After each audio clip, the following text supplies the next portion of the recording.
ایک دن گاؤں کا قصائی چاچا کرمو بلو کے گھر آ گیا اور کہنے لگا، بھائی فضل دین، تمہارا جانور اب 2 سال کا ہو گیا ہے، کیا خیال ہے اس سال اجا ہے؟ بلو چاچا کرمو کو دیکھ کر آداس ہو گئی، وہ اسے ایک آنکھ نہیں بھاتا تھا کیونکہ وہ گاؤں کے سارے خوبصورت جانور لے جا کر منڈی میں بیچ دیتا تھا۔ اس عید پر اس کی نظر بنٹی پر تھی۔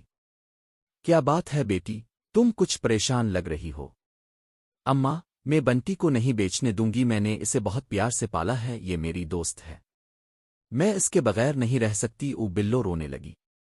بلو کو روتے دیکھ کر اماں اس کے قریب آئیں، اسے اپنے گلے لگا لیا اور کہنے لگیں، دیکھو بیٹی، ہم غریب لوگ ہیں اور جانور پالتے ہیں، پھر ان کو بیچ کر ہمیں جو پیسے ملتے ہیں ان سے ہم اپنی گزر بسر کرتے ہیں، یہ گائے تمہاری ہے، اسے بیچ کر جو پیسے ملیں گے وہ تم اپنے پاس رکھ لینا، کل کو تمہارے کام آئیں گے۔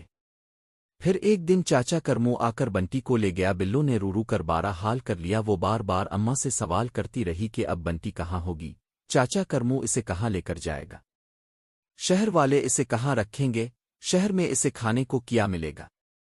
انہی سوالوں میں گم رات کے پچھلے پہر بلو کو نیند آ گئی۔ عید میں ابھی چند دن باقی تھے، محلے میں طرح طرح کے جانوروں کی گویا نمائش لگی ہوئی تھی۔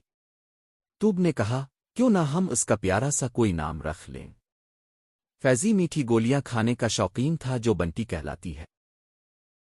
فیضی نے بنٹی کھاتے ہوئے توب سے کہا، ہم اس کا نام بنٹی رکھ لیتے ہیں۔ جیسے ہی توب نے گائے کو بنٹی کے نام سے پکارا، گائے نے فوراً پلٹ کر توب کو دیکھا۔ مما، لگتا ہے اس کا نام بنٹی ہی ہے۔ ہاں بیٹا، گاؤں دیہات میں لوگ جانوروں کو بڑے پیار سے پالتے ہیں اور ان کا نام بھی رکھتے ہیں، مما نے کہا۔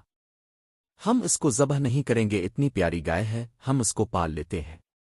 بیٹا، یہ اتنا بڑا جانور ہے، ہم اس کو کہاں رکھیں گے، ہمارے گھر میں جگہ ہی کہاں ہے؟ مما فیضی کو سمجھانے لگے۔ رات کو دیر تک دونوں بچے گائے کے ساتھ ہی رہتے اور صبح ہوتے ہی اس کے کھانے کے بندوبست میں لگ جاتے۔ ان کو اپنے کھانے سے زیادہ بنٹی کے کھانے